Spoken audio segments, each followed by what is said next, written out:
Bismillahirrahmanirrahim. Assalamualaikum warahmatullahi wabarakatuh. Mohon izin Bapak Ibu, saya Dr. Lisa Veterini, spesialis patologi anatomi, akan mempresentasikan dokumen pernyataan diri dosen unjuk kerja Tridharma Perguruan Tinggi atau PDD UKT-PT dalam bidang pengajaran. Profil saya merupakan dosen aktif sejak tahun 2015. Home base di dosen Prodi S1 Pendidikan Dokter Fakultas Kedokteran Universitas Nahdlatul Ulama Surabaya. Profil akademik tahun 2008 Pendidikan Dokter lulus dari Fakultas Kedokteran Universitas Airlangga Surabaya. Kemudian tahun 2014 lulus dari Pendidikan Dokter Spesialis Patologi Anatomi Fakultas Kedokteran Universitas Airlangga Surabaya. Kemudian tahun 2025 lulus dari program doktoral Fakultas Kedokteran Universitas Airlangga Surabaya.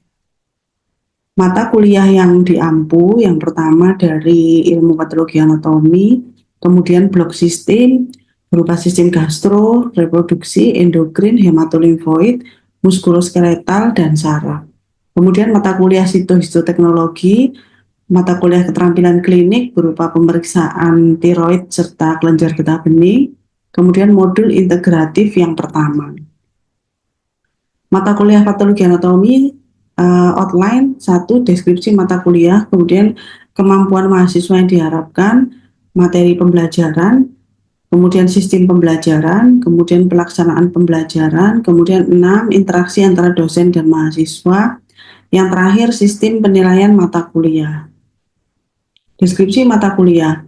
Mata kuliah patologi anatomi adalah mata kuliah yang mempelajari cara suatu penyakit dalam mempengaruhi atau menyebabkan kelainan pada fungsi dan struktur setiap bagian tubuh. Kemudian pengetahuan dan keterampilan yang dibutuhkan untuk mendiagnosis penyakit melalui analisis mikroskopik jaringan dan organ, serta memahami mekanisme penyakit dan dampaknya pada tubuh manusia. Capaian pembelajaran program studi S4 menyadari kemampuan dan keterbatasan diri yang berkaitan dengan praktik kedokteran serta mempraktikkan belajar sepanjang hayat dengan selalu mengikuti perkembangan ilmu pengetahuan maupun praktik kedokteran yang mutakhir. P1 menguasai kemampuan tentang prinsip kedokteran dasar yang berhubungan dengan kejadian masalah kesehatan beserta patogenesis dan patofisiologi. P3 menguasai pengetahuan tentang penerapan ilmu pengetahuan dan teknologi laboratorium biomedik dalam pelayanan kedokteran. Kemudian KK1 menguasai keterampilan dalam melakukan pekerjaan laboratorium biomedik.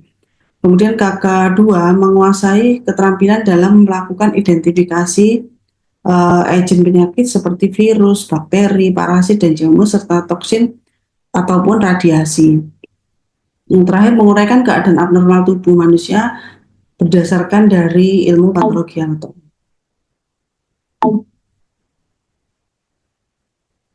Kemampuan mahasiswa yang diharapkan. Yang pertama, menjunjung tinggi nilai kemanusiaan dalam menjalankan tugas berdasarkan agama, moral, dan etika.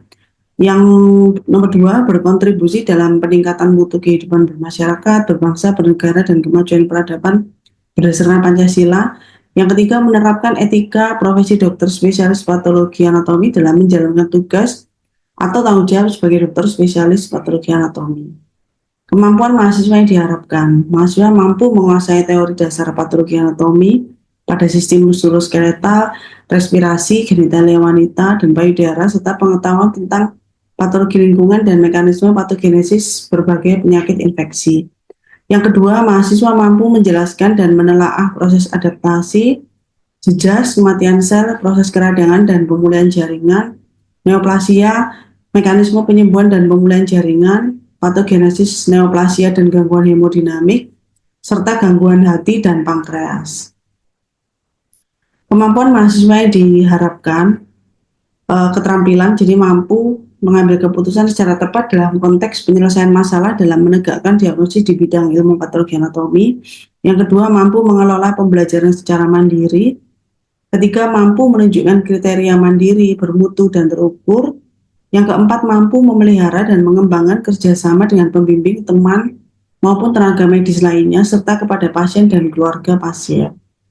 Capaian pembelajaran mata kuliah. Yang pertama, menyadari kemampuan dan keterbatasan diri yang berkaitan dengan praktik kedokteran, serta mempraktekkan belajar sepanjang hayat dengan selalu mengikuti perkembangan ilmu pengetahuan maupun praktek kedokteran yang mutakhir.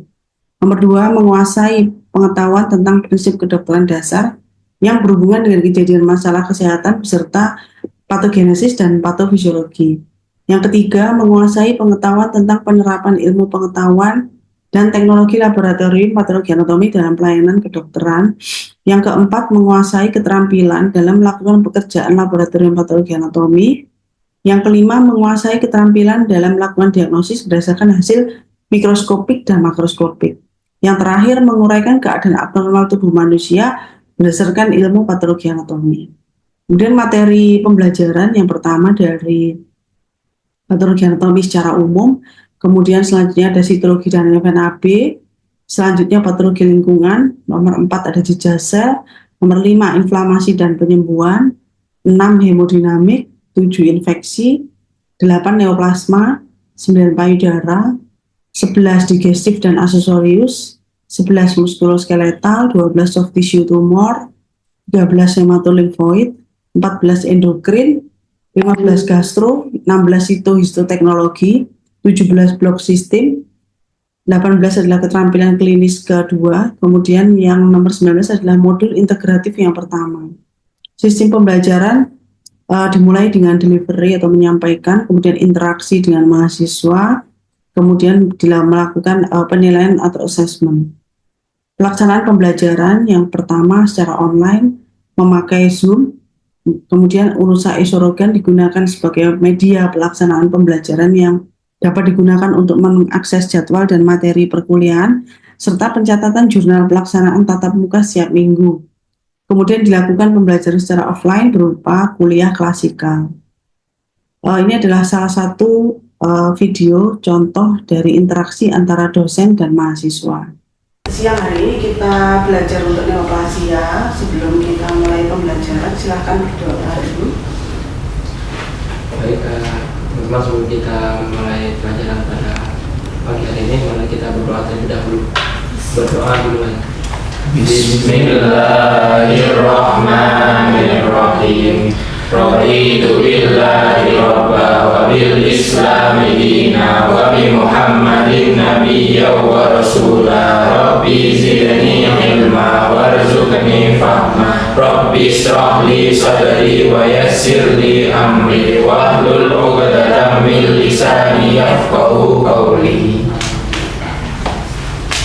Jadi tadi neoplasma tadi sama dengan tumor, sama dengan massa, dia pertumbuhan dari sel yang abnormal, kemudian dia tidak terkendali, tidak bisa dikoordinasi. Kemudian dikategorikan menjadi dua, benign dan malignan. Jadi benign itu tumor jinak, kemudian malignan itu tumor ganas.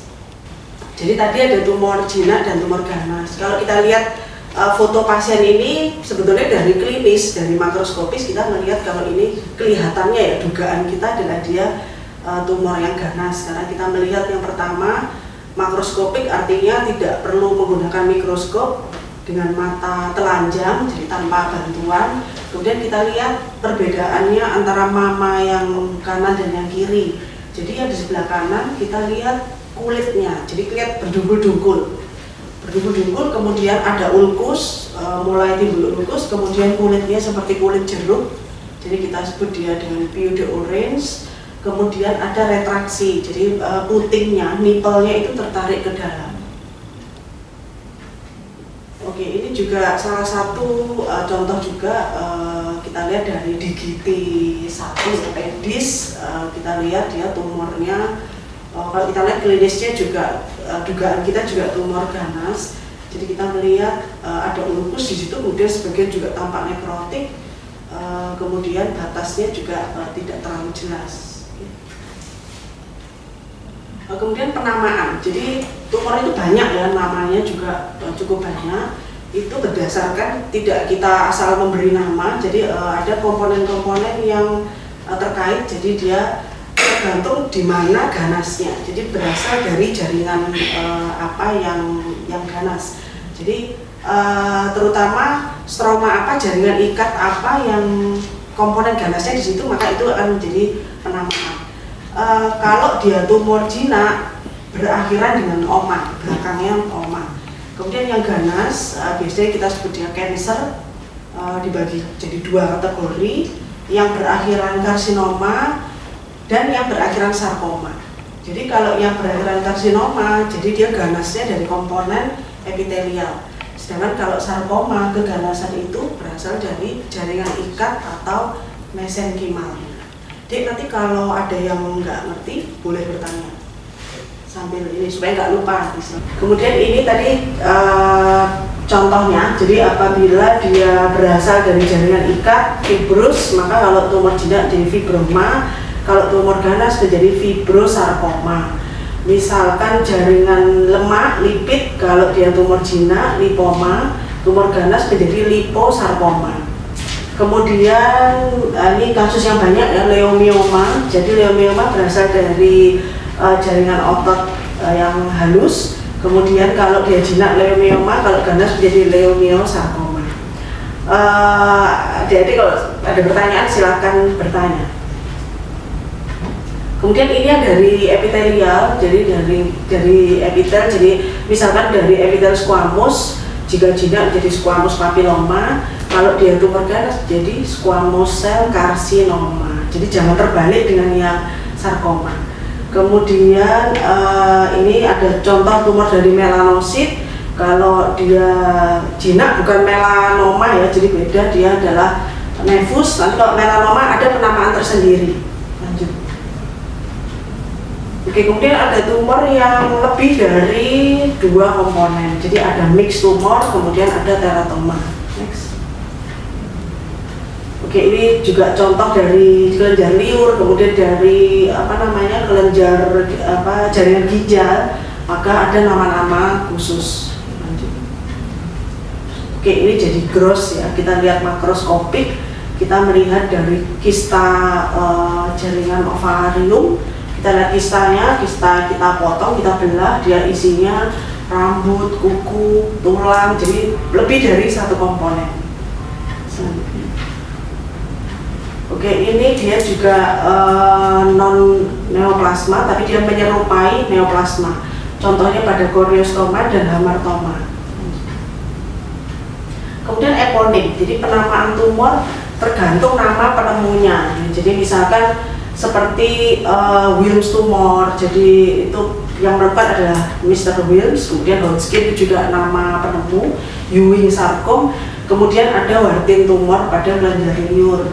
Kemudian ada perkecualian, jadi memang tadi yang berakhiran oma itu dia jinak, tapi ada perkecualian, jadi memang harus dihafalkan. Jadi di luar oma tapi yang ganas, ada hepatoma, kemudian ada basalioma, kemudian ada melanoma maligna, kemudian seminoma, disgerminoma, limfoma, kemudian ada malignan glioma. Jadi tadi ada lipoma, ini limfoma.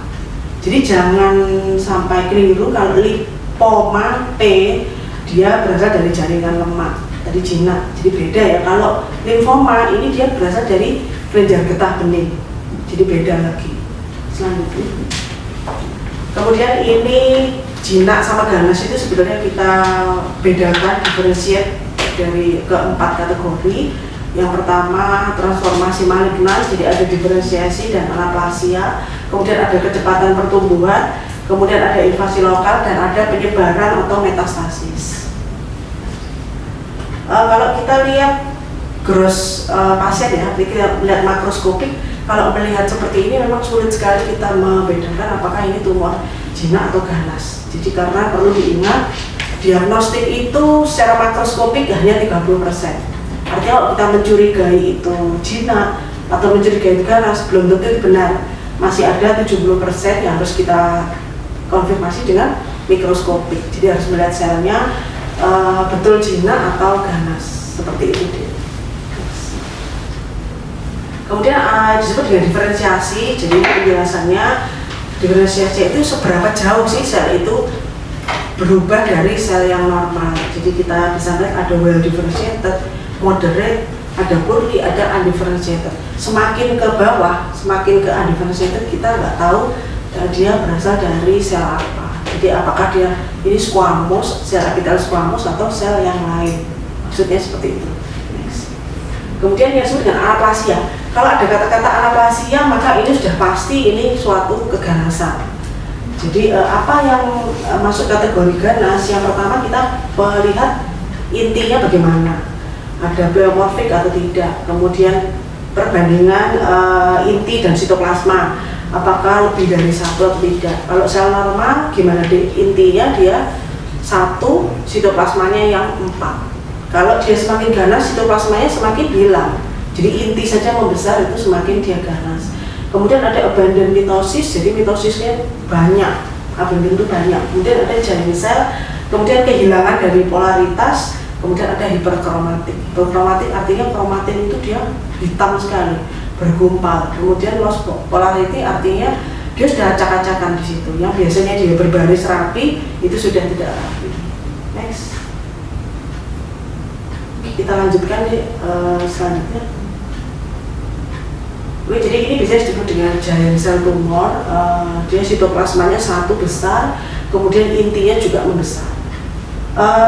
Ukurannya ya sebenarnya kalau kita lihat kita bisa bandingkan dengan sel limfosit. Jadi sel limfosit itu acuan kita untuk ukuran sel normal itu sel limfosit. Oke, kemudian ada displasia. Lanjut. Oke, next.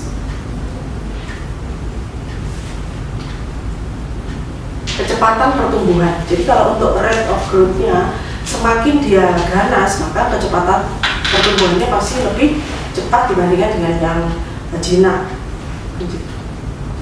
Invasi lokal. Kalau dia jinak, tumor itu dia terbungkus dengan kapsul, maka dia mudah dibedakan dengan jaringan yang sehat. Bisa dilihat, bisa dilepaskan. Jadi kalau pada surgery, pada operasi, tumor jinak itu lebih mudah diambil karena dia ada kapsulnya. Tapi kalau tumor ganas, karena dia nggak punya kapsul, dia masuk ke jaringan yang sehat, maka biasanya agak sulit kalau kita enukleasi atau ngambil tumornya aja, itu lebih sulit.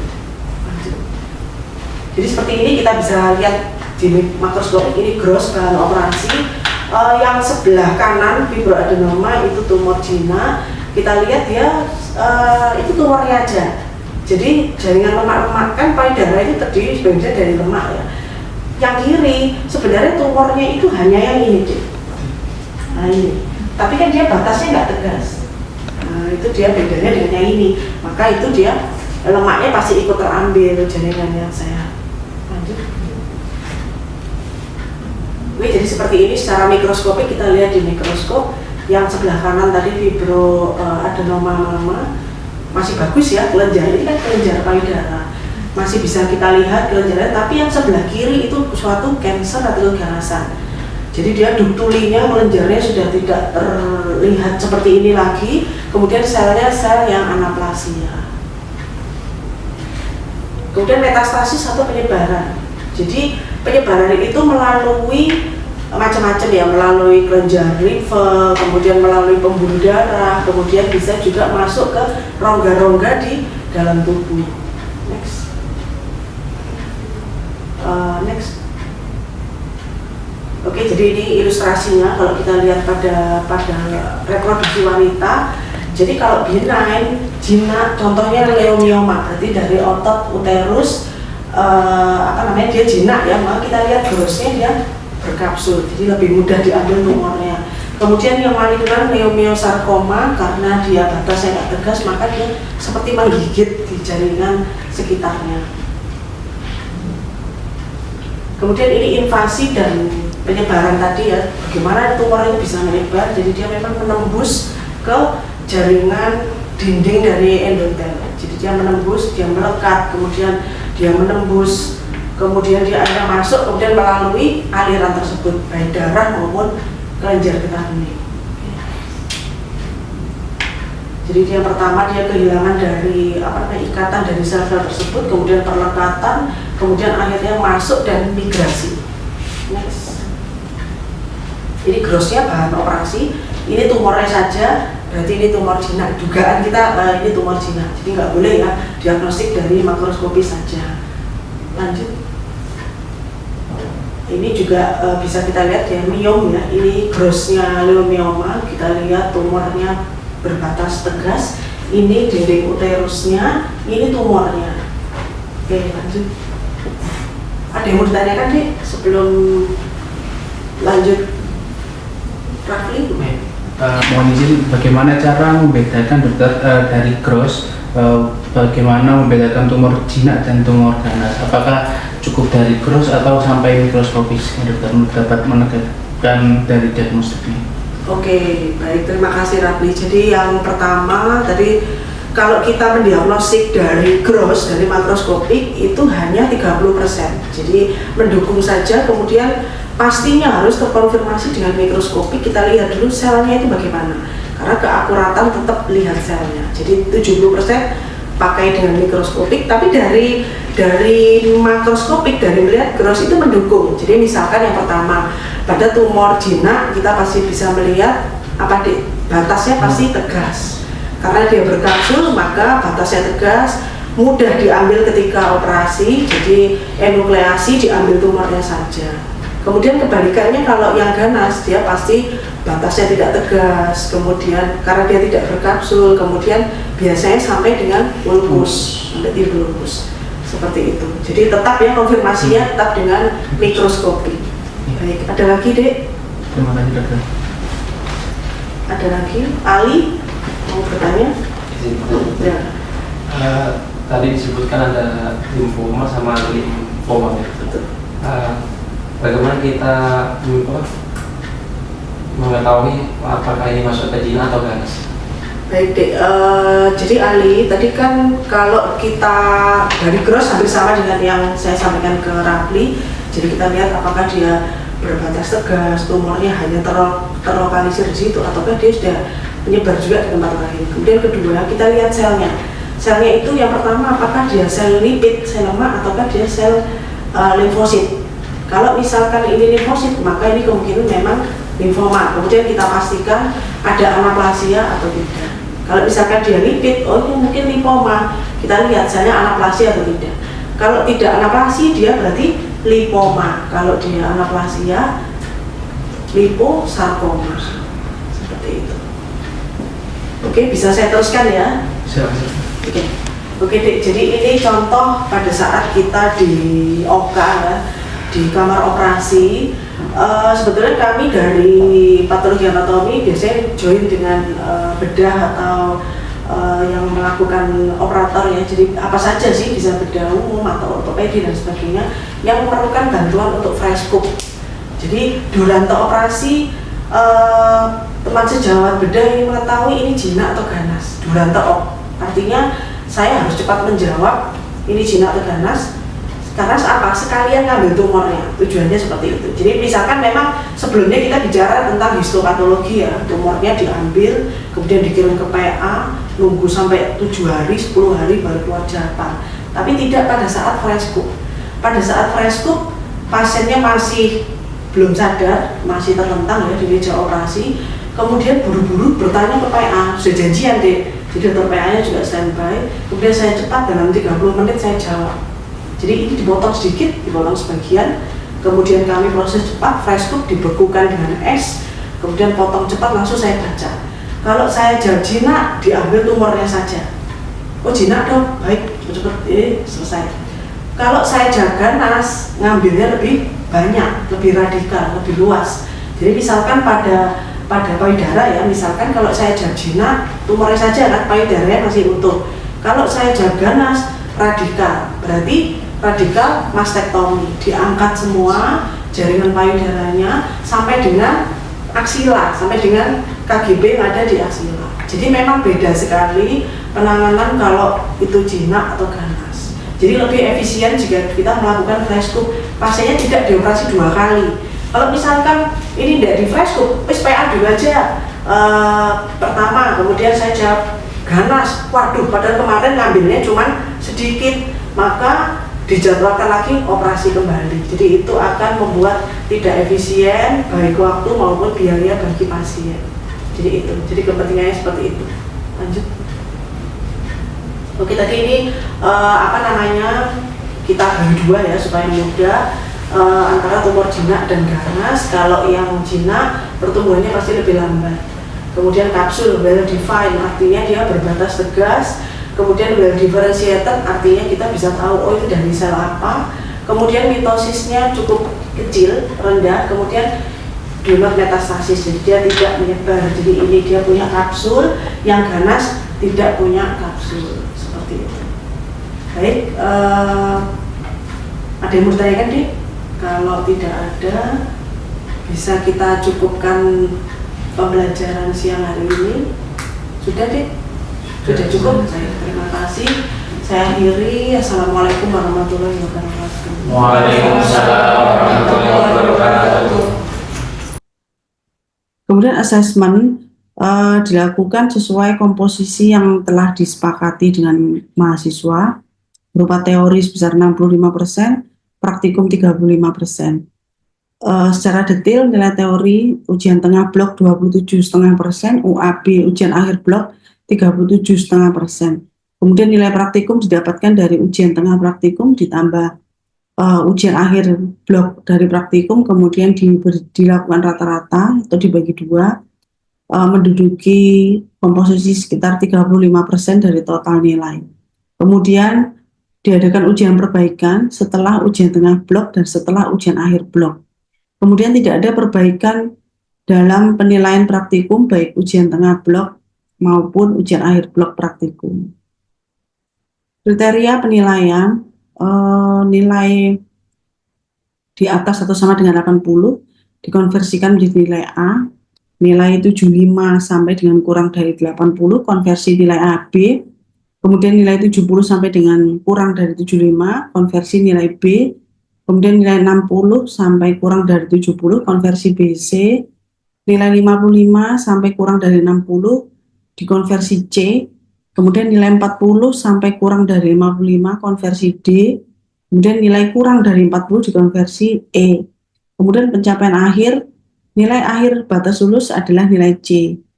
Bila belum mencapai syarat nilai lulus, maka mahasiswa dapat mengambil ujian perbaikan dengan nilai maksimal yang dapat dicapai adalah AB. Terima kasih atas kesempatan yang diberikan. Assalamualaikum warahmatullahi wabarakatuh.